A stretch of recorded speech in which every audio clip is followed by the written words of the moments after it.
What I was hoping we could get from this tool was to really come away with a document that provided the framework of what the best practices would be in an integration, and so that companies can really play a more strategic role in the acquisition, not only just in delivering the savings that are generated, but being more strategic on the front end of the acquisitions to make sure the companies are buying the right companies for the right reasons. I'm Kevin Linderman. I'm the Curtis L. Carlson Professor of Supply Chain Operations Management at the Carlson School of Management at the University of Minnesota. And my name is David Wohler, and I'm president of MD Partners LLC. And formerly, I was vice president of global sourcing for Covidian. We plan to study mergers and acquisitions and divestitures and what the role of supply chain is in supporting M&As and divestitures. And, we kind of want to understand, when would you involve the supply chain function?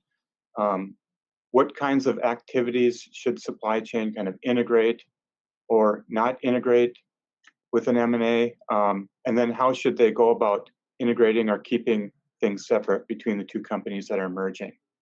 Really, there are three reasons why companies do acquisitions.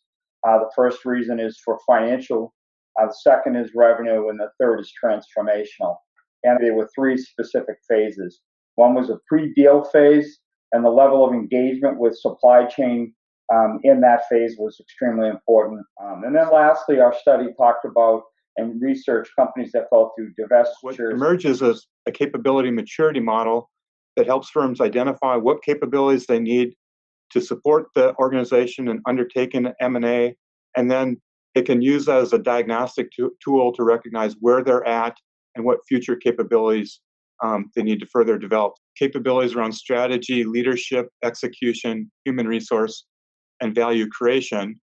We're seeing that the more advanced companies are engaging the supply chain function earlier in their M&A decisions, and maybe the less advanced ones are kind of like engaging supply chain function a little bit late, and sometimes that's where you get some problems in getting the benefits out of the M&A that you intend to get.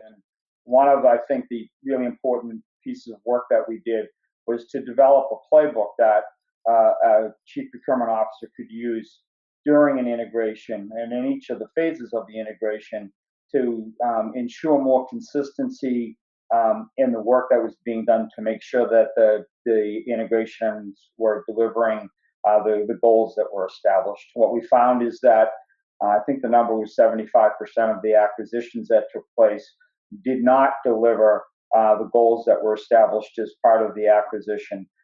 And so a really good takeaway, I think, from this research will be a more formal approach that, again, our professionals can use to go about the integration.